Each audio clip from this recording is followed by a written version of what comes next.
We Rock Radio Network. We're live here on the air from Desert Rat here in Phoenix. Good evening, everybody. Isn't this Tucson? Or yeah, this is Desert Rat in Tucson. See, I need a map just to start us off here on the Inside We Rock show.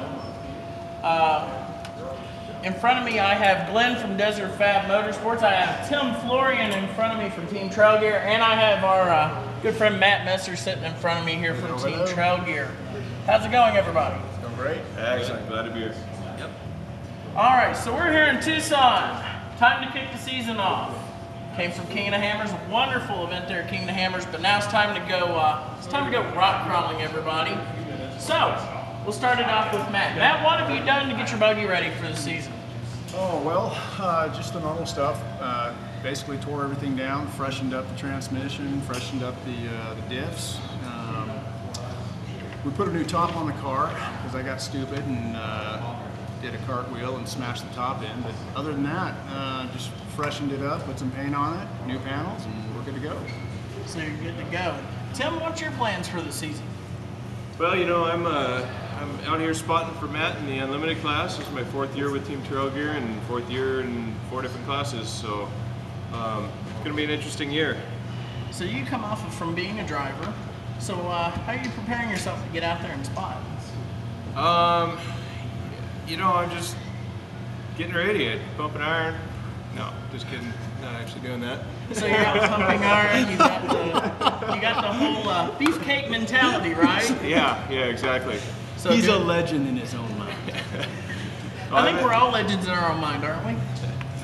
I'm actually, my biggest thing I've been worried about this week is footing. Last 3 years ago when I spotted for Hobie in the Formula Toyota class, I had a lot of trips and falls, and so I've been trying to figure out how I can keep from falling. Balance is kind of important out there on the rocks at all times. But then again, your extra traction since you are the spotter. Yep. I did run Hobie over last year. Well, I think everybody wants to run Hobie over every once in a while, It happens right? from time to time. All right, Glenn, you're with Desert Fab Motorsports, so talk about what Desert Fab's got going on for this season.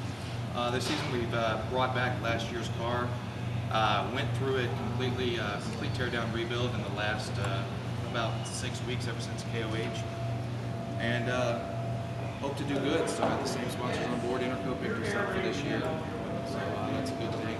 Moving forward with that. So how big of a change has it been for you guys to adjust to the Interco tires? Really, we used them previously, so it's not been a big, huge change from the Coopers that we were running before, the VFGs and the Crawlers as well, or the Maxes last year. It's not been that big of a change for us because we are used to it from previous terms. Well, that's awesome. So, all right, so we're here in Tucson. You all have been out to the course, right?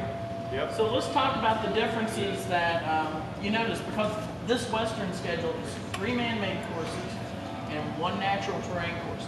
So how are you preparing? What's your mindset going into one of these man-made courses? Well, for me, don't underestimate the course. The courses are going to be a lot tighter than they look. Breakovers are extremely harsh. You've got a lot of almost 90-degree shelves that you're going to be working on.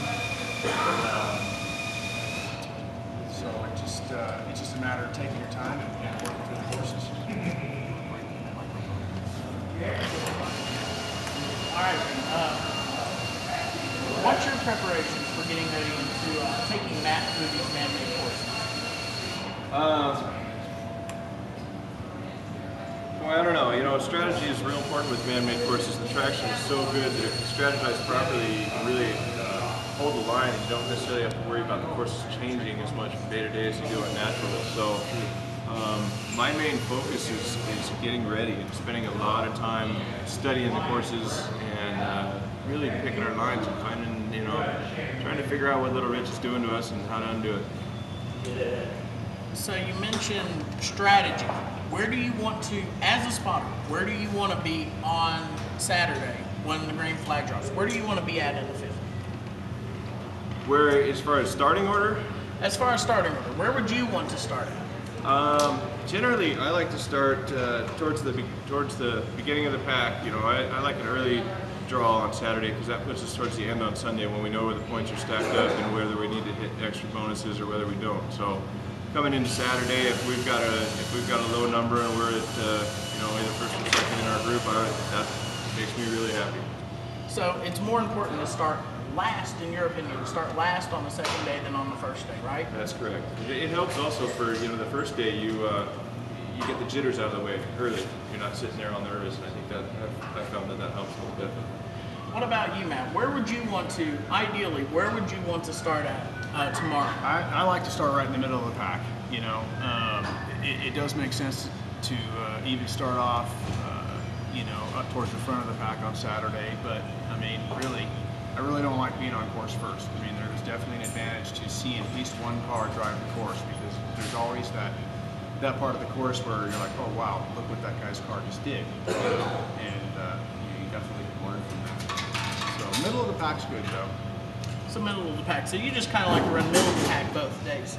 Yeah, you just ride in there in the middle, and you watch a few guys run in front of you. How important is studying the runs that other people are making for you? How important is it to study what other people are doing? It's important. It gives you a good feel of how the car is going to react on a specific obstacle.